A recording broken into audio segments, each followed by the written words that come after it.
So, I haven't done one of these in a while, and the reason I'm only doing this now is I have a little different look. I didn't used to have much hair. I used to get my hair cut like every month, and yeah, I'm going to try to avoid being political, but I probably will end up ranting about something. I don't know, is inflation political? Anyways, I used to have short hair, and now it's growing out a little longer, and I wonder if that gives me a different look. I've had to save money because I'm no good at saving money. And um, Alexa, how many days has it been since Tina Turner died? Tina Turner died 85 days ago. Okay, I haven't had a drink in 85 days. How about that? That's one way to save money. Another way is not to get a haircut, which was the last haircut. When I called before I went in to get my haircut, it was going to be $52 because I get a scalp massage too. And I just decided I'll get a haircut every other month. And then I just decided, why even bother getting a haircut every month? How about getting a haircut once a year when people start saying, you look like Grizzly Adams or a mountain man or a Ted Kaczynski or something? Do I look bad? I mean, I try to comb it, try to comb this, I don't even know what you call it. I'm trying to grow beard and it's kind of patchy. I have nervous habit. People eat their hair. I don't eat it, but I've always been one of those people that kind of like, and I've got diabetes. I've got scratch my skin. You can't see it because there's hair over it now, but there's a, oh well. You've probably seen me in past videos scratching my head. I do that less because now I've got hair, I think. So now instead of picking my head, of course, I got this thing down here. Can I? Yeah, right there. Although that's not too visible. I don't even know if you can see that.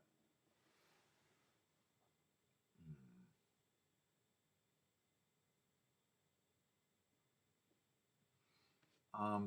Well, I'm supposed to do yard work, but I get out there and then my back hurts and I have to come in. But I thought to like pull weeds out and things like that, I'd get some. Oh, and I do a lot of cooking, and I've got kitchen knives, and I just thought, for some reason, it might be. Well, this is what I've got now. Um, I was having trouble making bagels because I was having trouble opening because I have arthritis. I was having trouble opening the package to get the cream cheese out, and I was having trouble cutting the bagels, especially when they get stale. So I thought if I could just get a nice sharp kitchen knife, and this isn't exactly a kitchen knife, but it's like, I guess it's a pocket knife. It was $10, and it's the nicest thing I've ever seen for $10. It's like they gave it to me as a present. And watch this. Are you watching?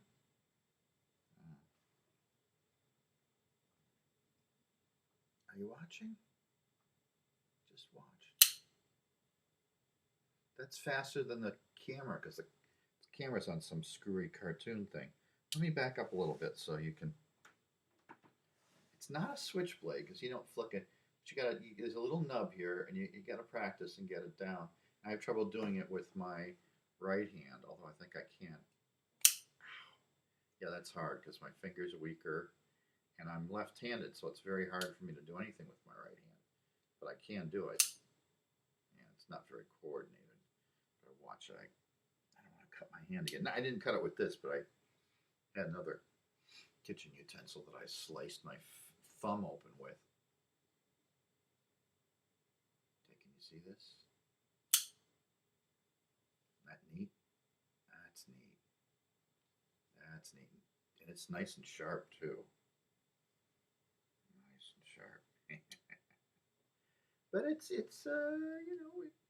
I cut up vegetables with it. And if someone like breaks into my house while I'm cooking, I can go close quarters weapon. Got a close quarters weapon here for you.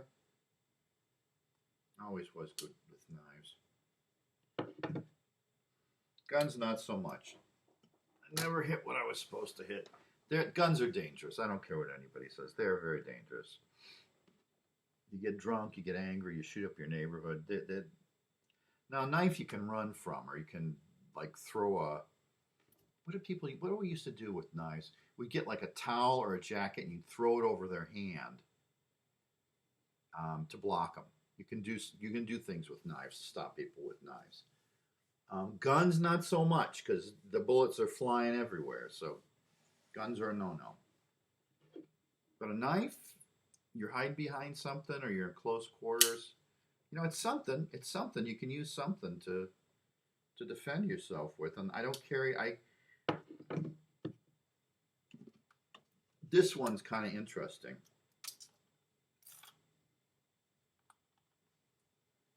For a while, I was carrying this around my neck because I guess they've got a law now in Ohio where you don't need a permit. I used to be if they caught you with a knife over it was possession of a concealed weapon. Now they can't do that technically. I mean, I'm sure they do, but technically, concealed carry is a constitutional right. Do I believe it should be? Oh, hell no.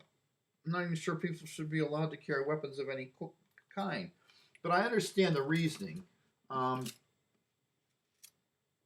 People don't follow the law. Criminals don't follow the law, and so you're at a disadvantage if you follow the law, and especially if you live someplace where the police are. I'm not saying the police are corrupt here or incompetent, but if the police are corrupt or incompetent, or there's a policy not to enforce laws, like in Berkeley, in California, and San Francisco, there was a policy not to enforce marijuana laws, and that's been in place for 30 or 40 years. The police were told, don't bother arresting someone for marijuana possession because we won't prosecute. We'll throw it right out. So it was virtually.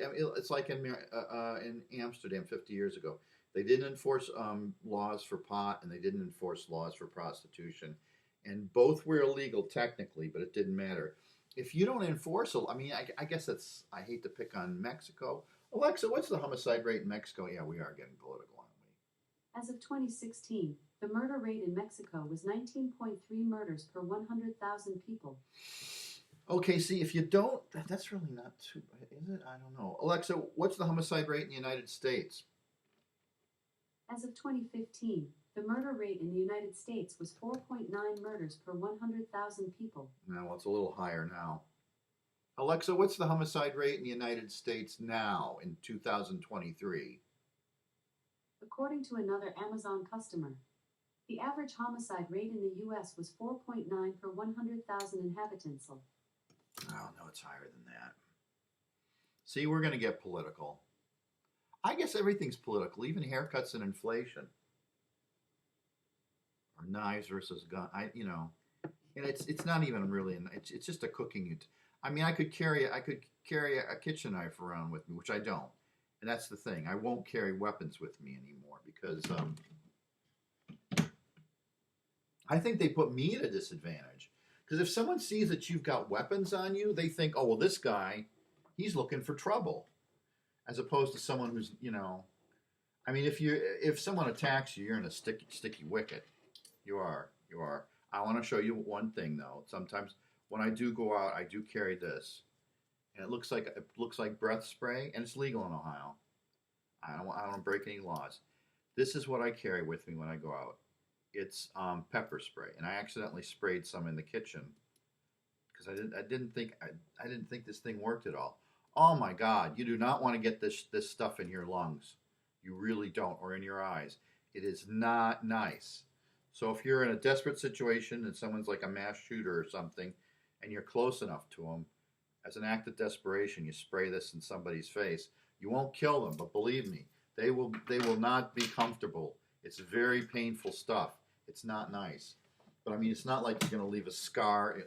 You're not going to open up a vein on them or blow their brains out or something. You don't want to be. I don't want to be a person that has to explain why he killed somebody or why he left them with a huge scar or opened up a jugular. Because you can kill somebody with this. You can kill somebody with a fork. You can kill somebody with your bare hands. And I suppose you could kill somebody with mace if you. What you can do if you want to kill someone with mace, because I saw this in a movie one time.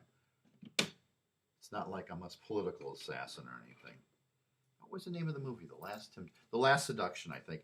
If you can get close enough to somebody and spray it in their mouth, and I mean just keep spraying it, you'll kill them. You'll kill them. You'll shut down their airways and they'll die. I mean, not 100%, but you can kill somebody with mace by spraying it directly down their throat. I don't know if I'm not saying that's what you should do. Killing people is bad. I want to emphasize that I am not for killing people just because they pissed you off or something. What I am saying is self-defense is not criminal homicide. I don't even know if it is homicide.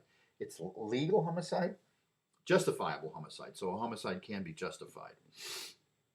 It's not murder. If someone's coming to kill you or your family, and I'm not talking about preemptive, I mean if it's imminent, because I mean a moral person or even like a Christian person. I'm not Christian, but I was raised that way. And like it or not, I come to the conclusion that I still have the values that were given to me in the Church of the Bethany Covenant as a Lutheran. Even if I think religion is ridiculous, it was like a very liberal Protestant church. And I think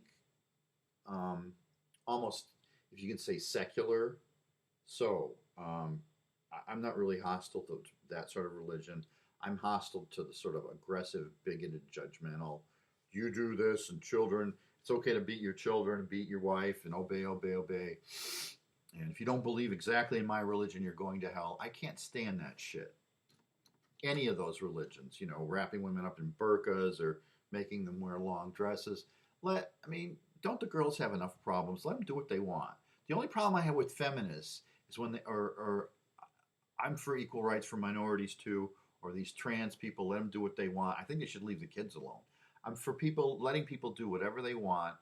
What I don't like is when they come after me. I'm a big bad white guy and I'm the villain in humanity and men are always bad and men need to be, I don't want, and I'll do respect. You do you live your life the way you want to.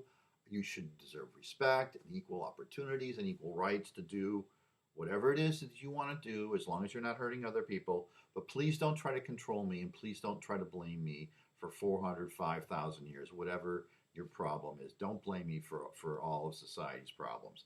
I never owned slaves. My ancestors never owned slaves.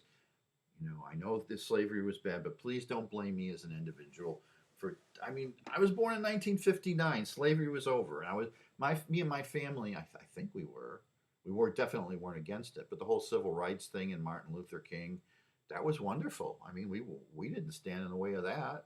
I think we voted Republican, but I think at that time there were Republicans that were for. There was many Republicans that were for civil rights back then. I was a kid, so it didn't really matter. But as soon as I could vote, I became a Democrat because that's what people did. I voted for Carter and I voted for Kennedy in the primaries. That was pretty much your typical. I was a member of Democratic Socialists of America. Oh well, and I don't know. I was smart. I worked. I was disabled at a very young age. I had.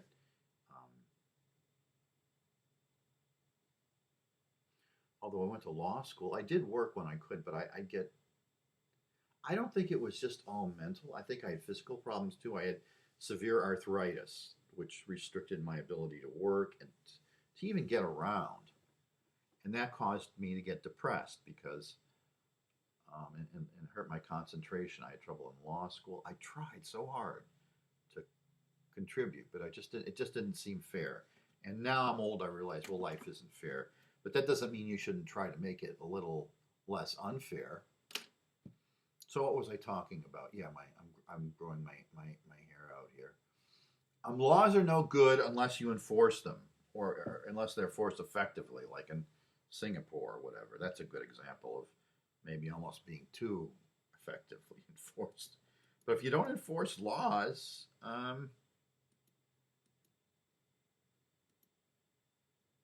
and also people, if people behave, you don't. The less government you need, the more um, well-behaved people are. If people voluntarily share their stuff, with charity or whatever, you probably don't need a big welfare state. But people are greedy by nature, and people, especially at the top, they want power and money. So you got to have an intervening factor, which is government. Now, should the government control everything?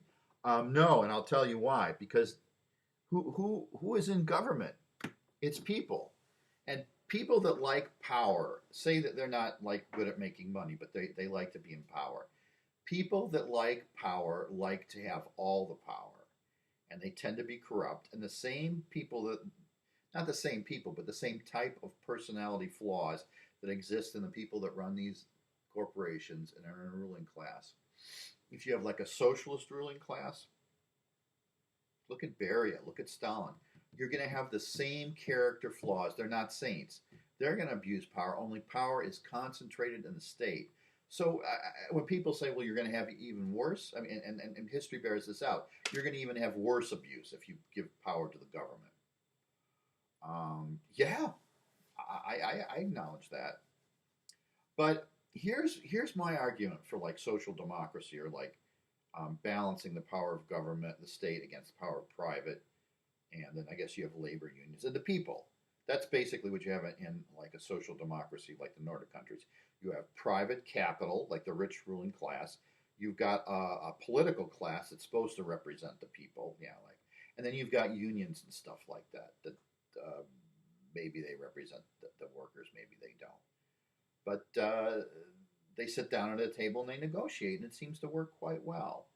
Nobody has all the power. Separation, like that's one thing about our government: separation of power, executive, legislative, judicial. And I think the thing that we've forgotten in our in our balancing act is we've put restraints on the power of government, but we've put very few. I mean, people will argue with this, but I will argue this. We haven't really put a lot of restraints on the power of private capital. We've managed to put a harness, a leash on government. Again, people probably argue that the Democrats are like communists or socialists, but if you look at other countries in Europe, you'll see that that's just not true. Our government's on a leash. Even the most left wing government we had was on a leash. 1934, the Federal Firearms Act under the New Deal. They told FDR he wanted to. They told him you can't ban machine guns, so they put them. You had to get a tax stamp for them, and I guess you got to register them. There are restrictions you can place on dangerous products. It's like a license, only they don't call it a license. Now they wanted to do that with handguns and short barrel rifles. They did handguns, and what was the other thing that they wanted to put in? Because they did put short barreled rifles in, but they wanted to do it with handguns, and they just said, "Look, this country, there's so many handguns. There aren't a lot of automatic weapons. There aren't a lot of sawed-off shotguns, but there are lots of handguns. If you try to put handguns under the Federal Firearms Act, it will really be virtually unenforceable. The only reason it's going to be we can manage, and they did manage to make it work with automatic weapons and sawed-off shotguns is there really weren't that many of them, and it never affected like hunting weapons or semi-automatic weapons. Those were not regulated in the same strict way, which might have been a good idea, but people were worried about the constitutional implications. The other was the American Medical Association, and they wanted to have like a national health service or a medical insurance program, and they were worried that the Supreme Court would rule that it was unconstitutional. So there are a lot of countervailing forces in the United States against a government that's too strong, even though I'm sure that you would disagree with that. You have to look at it in relative terms. Although there are countries in the world where it's easier to run a business, like say Singapore. Try to own a gun in Singapore. The government owns 25% of the. They have these trusts, these sovereign wealth funds instead of a social security program. And they have a holding company called Temasek where it's owned by the government, and the government buys and sells. It owns a lot of it doesn't own the businesses outright, but they own stock shares to help influence businesses. They also own a lot of the public housing. They own 90% of the rental housing property. Only 10% of houses in Singapore are privately owned. The rest are government public housing. Imagine that. So there isn't like a welfare state. There's no free lunch, but there's a discount on the lunch. So even societies like Switzerland, where there's a smaller government, they do have a government. In Switzerland, you can own a gun pretty easily. The same with Austria. There's certain types of guns that you don't even need a license for. You have to wait 2 or 3 days while they do a background check on you. But single shot rifles, I think hunting rifles, military rifles of a bolt action nature, if they are made in Switzerland. Because otherwise, they said you'd have to get a license for all those old military rifles that the old duffers who were in the army took home. If it's a foreign rifle, if it's a foreign bolt action rifle, you need to get a license because there aren't that many of them and they're easier to regulate. The practical reality is if people think that a law will be unenforceable, sensible people won't try to make a law. Like the rifle registry in Canada, they registered handguns, they registered restricted weapons, which were they banned fully automatic weapons, but certain types of semi-automatic weapons they restricted, and restricted weapons have to be registered. But the long gun registry was what they called it, which they were going to try to register every hunting rifle in Canada just to make sure that nobody did it. If somebody committed a crime with it, they'd have a record of it. And they realized two things. One, they weren't going to get people to register their hunting rifles because that's the majority of firearms in Canada that are owned are hunting rifles. So it was going to be almost impossible to get people to enforce that. And second of all, and I agree with this, there really is no practical, compelling reason why hunting rifles should be registered in Canada or maybe anywhere. People, as a general rule, don't use hunting rifles to rob banks or to commit mass shootings. Even if they're semi-automatic, hunting rifles are usually restricted to five shots. That's not the type of a weapon that's used in crimes. I mean, maybe you might commit suicide with it. Maybe you might go nuts and take out your family with it. But even that's pretty rare. People are just as likely to use a hammer or a gallon of gasoline. Hunting rifles. Now, handguns are different. Handguns are always being used in crimes. Crimes of passion, taking out families, taking out loved ones, robbing liquor stores. 2/3 of all homicides in this country are committed with handguns. Now, rifles.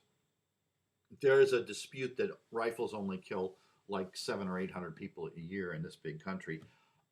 That's not true. If you look at the statistics, because the FBI, I don't mean to be critical, and there's no reason to be critical, but they've got many different categories of weapons. Other weapons. Now, some of those weapons classified as other. If you Google the FBI statistics on homicides, do knives kill more people than rifles? And that's a fallacy. That is actually a fallacy. They don't, and here's why. Okay, here, do rifles kill more people than handguns?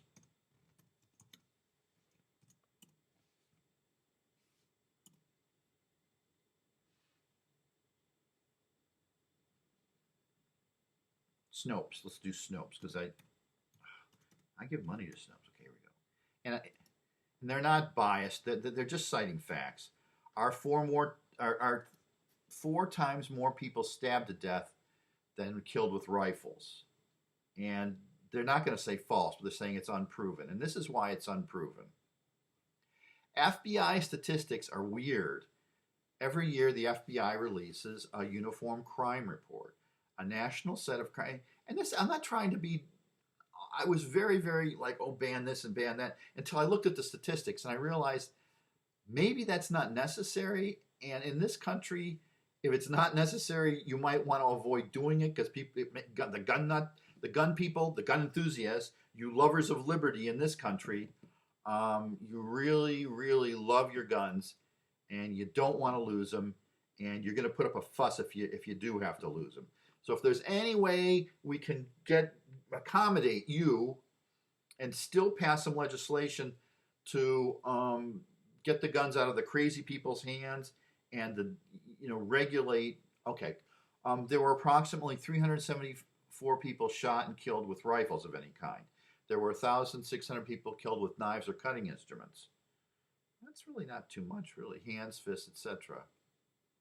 Okay, now this is where the FBI statistics get a little murky, and why that 374 number isn't just inaccurate. It's wrong. According to the Bureau of Justice Statistics, is one of two official sources. Oh God, I hate these pop-ups. Is that for Soda Pop? Centers for Disease Control and Prevention Fatality Injury reports from the nation's homicide rate is measured. Unlike FBI, the CDC's report collects data from death certificates reported by physicians, medical examiners, and coroners.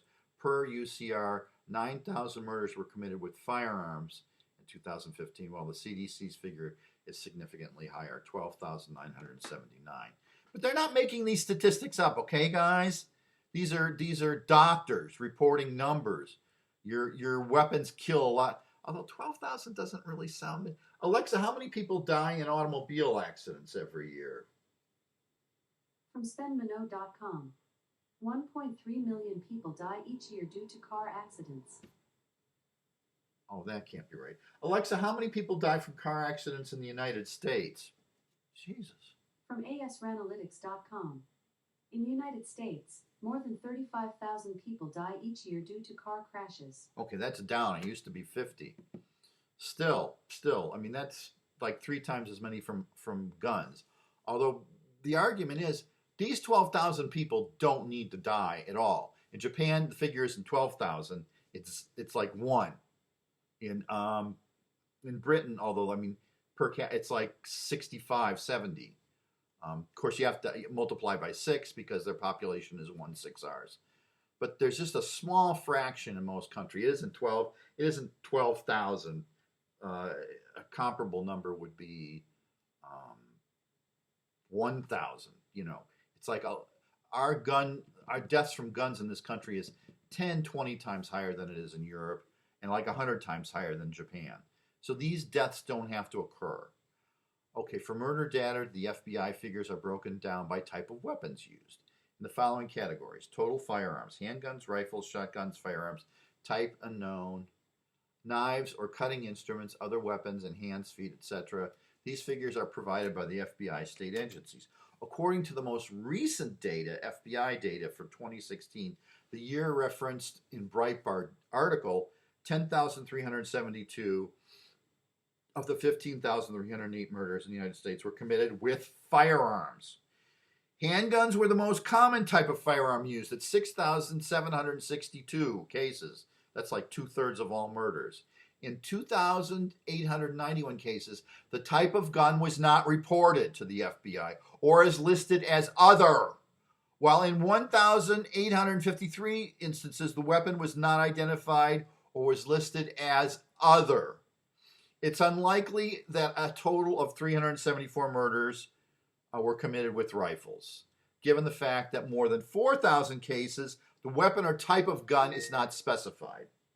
This is a reminder. My own farts smell okay. Thank you. This is a reminder. My own farts smell okay. All right, that's embarrassing, but if you say so. I'm glad you don't. Alexa, I love you. Thanks for saying I love you. This is cute. I got drunk one night and told her I loved her. As sweet as pie. Know that I'll be here for you. As always, your trusty AI. So this is what I do kind of for a living. According to the research that I have done, the figure for rifle deaths from rifles and shotguns is not 374. That was a specific number because a lot of these murders, when they're reported, they're the type of weapon used is either reported as other weapon. Now that could be a knife, it could be a machete, it could be a hammer, it could be a handgun, or other types of firearms. Other firearms. Now, what is other types of firearms other than handguns? Other means rifle or shotguns. Do we know whether it's a rifle? Do we know whether it's a shotgun? We don't, but we know it's like Schrodinger's cat. It's either a shotgun or a rifle, and that's 4,000. Okay. Now, where do you go to get this? Oh yeah, Snopes.com. Fact check. 4 times more stabbed than rifles. Yeah. Okay. So go Google on Snopes, and I'd say it's a good source. You can say if you say it's biased, fudge you. I mean, everybody has a bias. There's no such thing as an unbiased source. And when you say that your sources are unbiased, all you're saying is that your sources are biased in the way that you're biased, okay? And I like Snopes. Part of the reason I like Snopes is they do count on flat facts. Are they selective about the facts that they look at? Probably everybody's selective. Are 4 times more people stabbed to death than killed with rifles? And the answer is, they say unproven, but the answer is probably no, because the statistics are deceptive. 1,600 people are killed with knives, and we don't know according to this data, FBI data. It's not clear. There are like 4,000 firearms deaths other than handguns, and handguns is like 6,000. But we don't know we know specifically that 374 people were killed with rifles, okay? But then there are these 4,000, there are these 4,000 deaths from other types of firearms. And then there are deaths from other weapons. And we don't know, some of those other weapons are firearms. Do we know specifically how that breaks down in those 1,800 cases? No, we don't. Do we know the 2,891 cases where the gun is reported as other type of firearm? 2,891 cases, the type of gun was not reported. It was listed as other. While in 1,853 instances, the weapon was not identified. It was listed as other weapon, other firearm. Okay? So see, I'm trying to be objective here. But a lot of times it's hard because there are different data sources. It's like a lot of these right-wing sources claim that violent crime in places like Canada and the United Kingdom was higher than it is here. And here's why they weren't lying. If you look at the raw data, it looks that way. But here's the problem. Homicide has a pretty consistent definition. Although in some cases it does vary a little about some people include intentional homicides. In other countries, they just include, even self-defense is considered in the homicide statistics. So those vary too. Okay, so fair enough. In Great Britain and Canada, when they say violent crime, like an assault, violent assaults or muggings, the definition of sexual assault is very different, let's say in Sweden, than it is in the United Kingdom. Here, sexual assault's rape. Someone stuck their dick in you. And I shouldn't be so flip. I'm very sorry. And if you're seeing this, forgive me. But rape is sexual assault is rape. Someone ripped off all your clothes and stuck their dick in you. And they probably beat you up pretty badly too. And I'm very sorry if that happened. If you got the name of the guy, I've got my knife. We can cut his testicles off. I'm very sorry. Can a man be raped? A man can be raped by another man. Can a man be raped by a woman? He's got to have an erection, and so if you've got an erection, you're probably enjoying. It's. I think men can be raped by women, but I don't think you're going to find, because men like to have sex with women, and women, they like romance, and they certainly don't like to be punched in the face and knocked down. That's terrible. And if you do things like that, I hate you, and you should die. That's terrible. That said, The definition of sexual assault varies very greatly between nations. In Sweden, if you go out to a bar one night and squeeze a woman's breast, you're guilty of rape. I don't think they call it rape; they call it sexual assault, and you're in a lot of trouble. Now, how hard it is to prosecute that, I don't know, but that's a no-no, and it should be. Don't do that. Grabbing a woman's genitals or pinching her butt, that's a sexual assault. Here, it might be lewd behavior. Now, in the United Kingdom and Canada, a violent assault could be someone walking up to you and slapping you in the face. Didn't break your jaw, maybe he gave you a little red spot, maybe he walked up to you and punched you on the shoulder. Alexa, what is the definition of simple assault? From legal.com, a person commits simple assault when he either A. attempts to commit a violent injury to the person of another, or B. commits an act which places another in reasonable apprehension of immediately receiving a violent injury. Yeah, you go in somebody's house and break their teacups in Britain, you've committed a violent assault.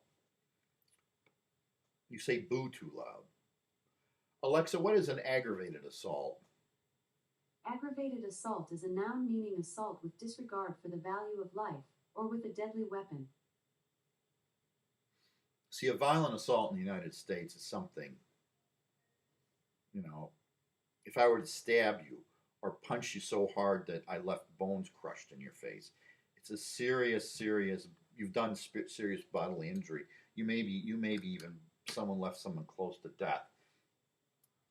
In the United Kingdom, if you spit on somebody, you've committed a violent crime. Of course, there's so much violent crime here that they don't report things like that. They simply don't report them.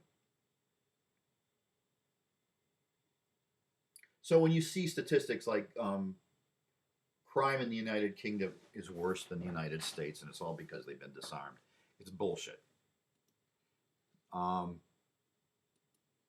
They just what is considered a violent crime is very different there than it is here. Very, very, very, very different. And a lot of people fell for it. There are a lot of people in Britain think that their society is more violent than ours. I mean, people with common sense that have actually lived there.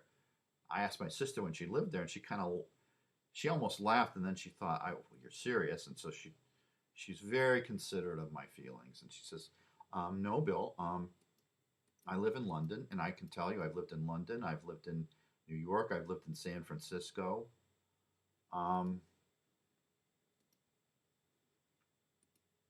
London's a huge city, and it's a whole lot safer than New York or San Francisco or Los Angeles.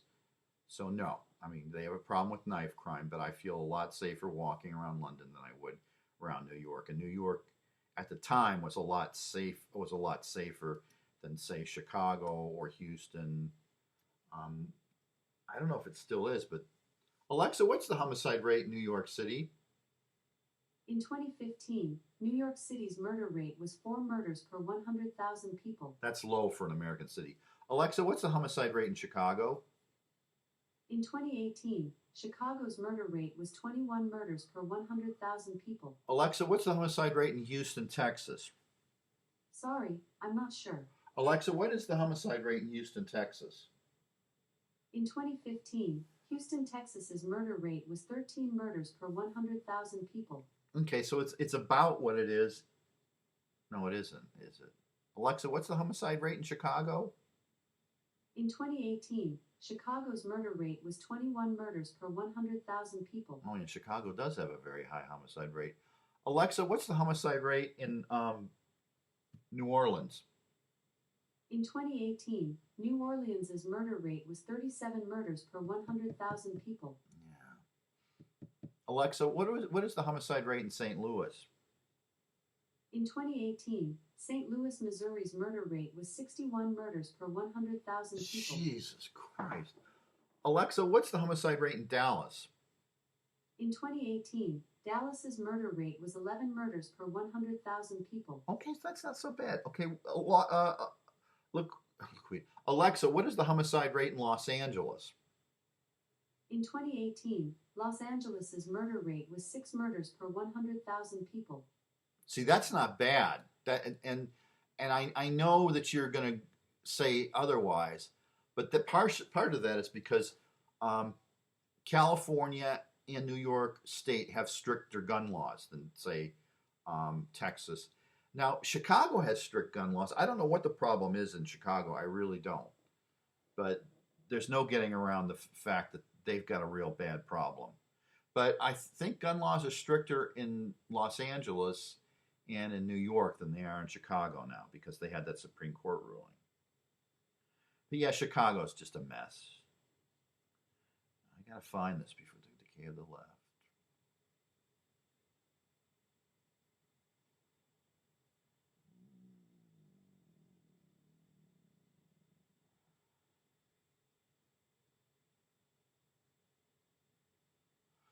This is me. Oh, I can see. This is. I drew. My brain's getting all, and I got a meeting at 11, so that's okay. I won't be having breakfast. Okay, here it is. Lies, damn lies, and statistics. Why London's murder rate is not higher than New York City's.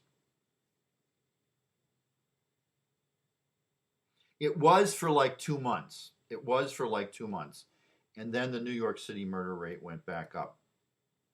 Um, Alexa, what's the homicide rate in London, England?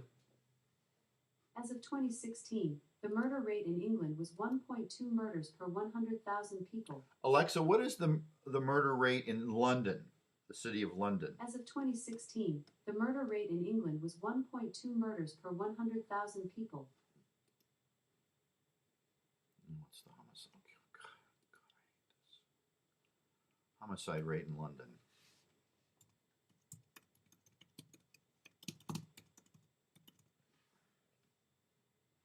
Versus New York.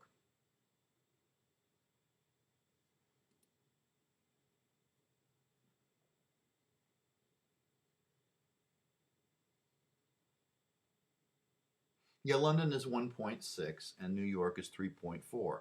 LA is 7. So these are, see, the statistics vary.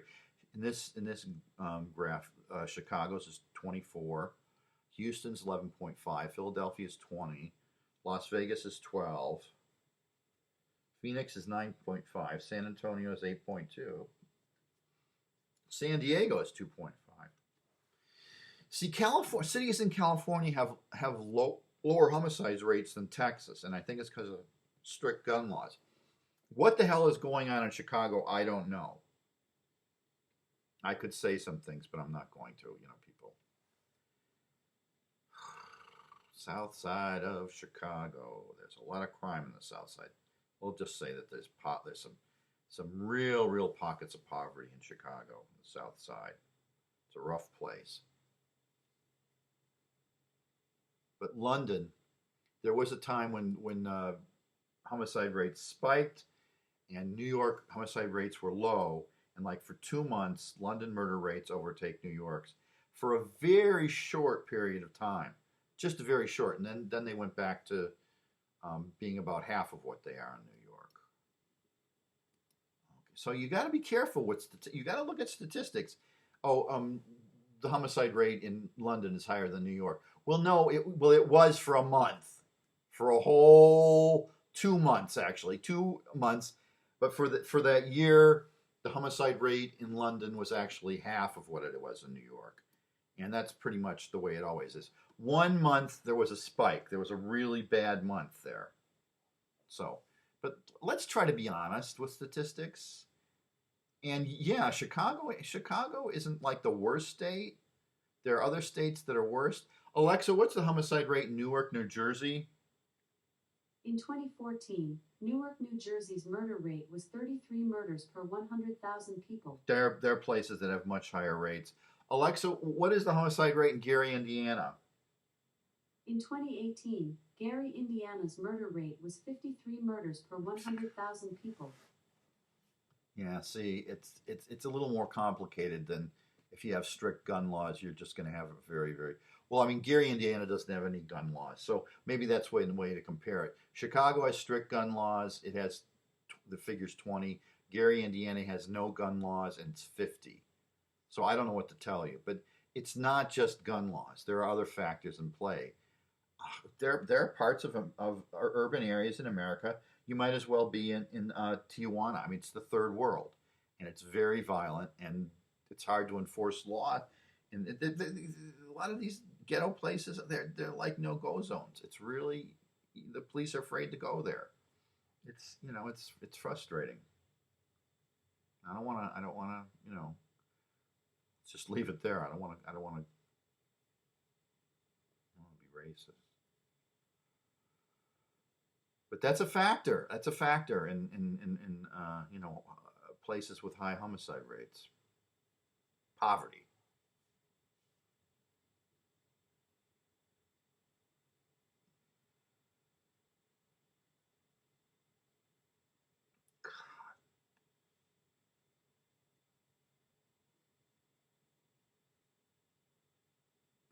My mind. It's hard for my mind if my mind wanders, and sometimes I can get so tired that my brain. It's like my brain just shut off, and that's scary because even it's like hand motion, and then I just have to.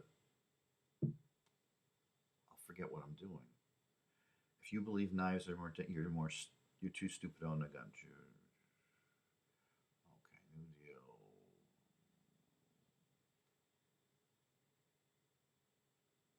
Oh, dispelling the myth why the United Kingdom is not more violent than the United States. And he provides sites. Methodology. For the figures themselves, I've relied solely on recorded crime as indicated by the TOSB and the CEW for the UK and FBI and CUS. It is original intention to rely on BCS and the NCVS figures, the UK and the US respectively, because crime, by its very nature, is often covert, secretive, and much of it suffers from underreporting. The surveys would offer a much more accurate picture of real crime rates in both countries, but unfortunately, to compare figures from both surveys with one another became impossible, as I explained below. There are many types of crime which are reported equally by the PRC and the FBI, the UK, but not in the numbers, BCS and CVS. For example, while the former reports the incidence of knife crime and gun crime according to a set of crimes such as rape, robbery, burglary, the latter does not. Thus, it would be impossible to compare objectively. Okay, violent crime.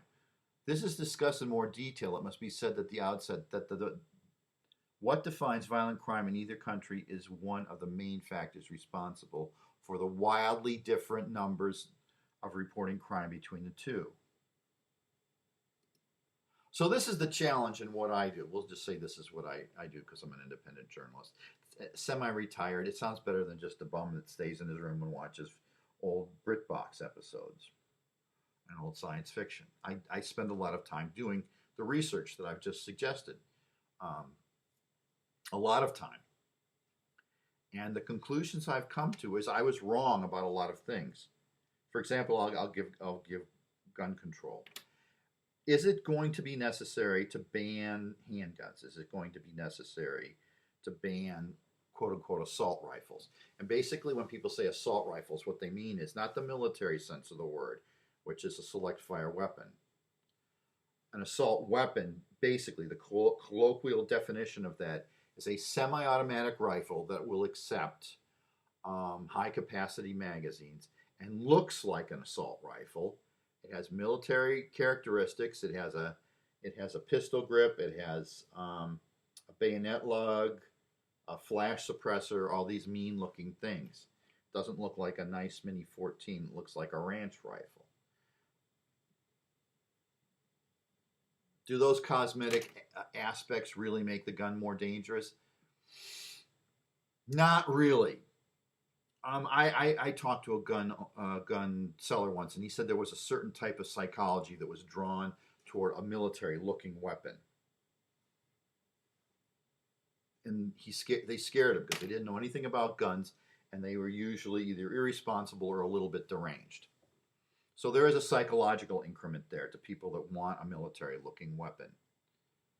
A lot of them are out for blood. They're not stable, as opposed to someone who just wants to hunt or defend their home. But do you ban a weapon, a military-style weapon, just for psychological reasons? One of the reasons was you could fire an assault weapon from the hip. A lot of that is bunkum. Either you ban all semi-automatic weapons or you don't. And is it necessary to ban all semi-automatic weapons? Not necessarily. There are countries like Switzerland, the Czech Republic, and even Italy, where it's a little easier to get a concealed weapon permit now. But you have to go through a vetting process for any sort of gun. You have to take a medical test to test your eyes, psychiatry, a criminal test. You have to not have a record of domestic violence or drug abuse, and usually they go together.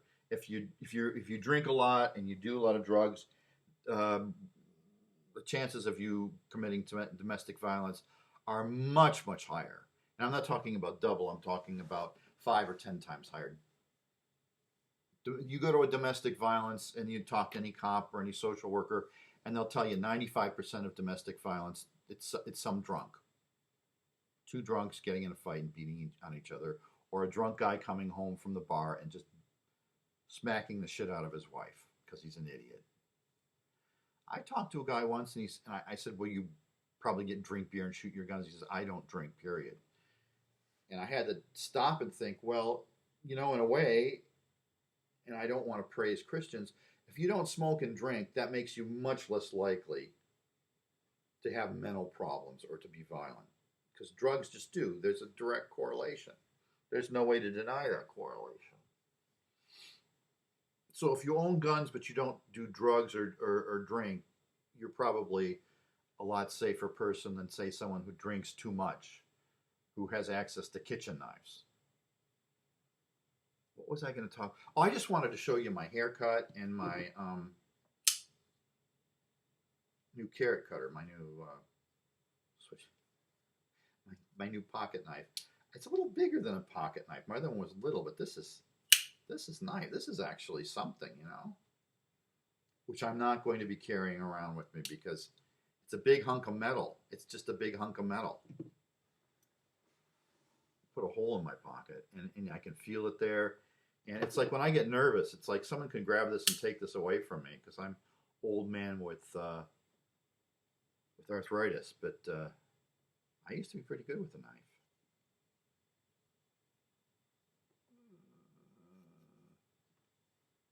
And this is a honey. This is really a honey. And to tell you the truth, what I use this mostly for, besides cutting up vegetables, is when I'm cutting I cut bagels and I cut the cream cheese with this. This is what I use it for. Dumbass thing to spend $10 so I can have a nice sharp knife to cut up my bagels.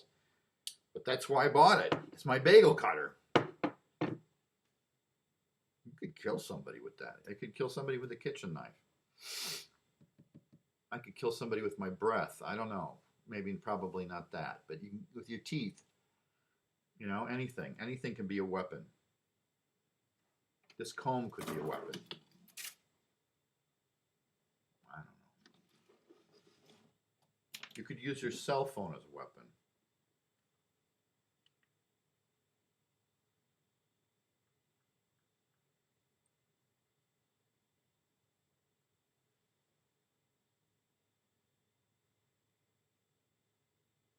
See, this is the problem with using your cell phone as a weapon, though.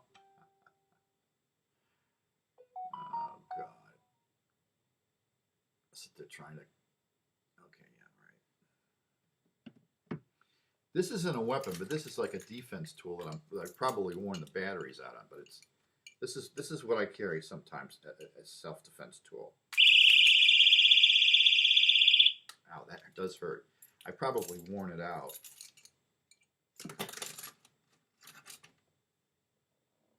But it still makes a loud noise, so there you go. All right.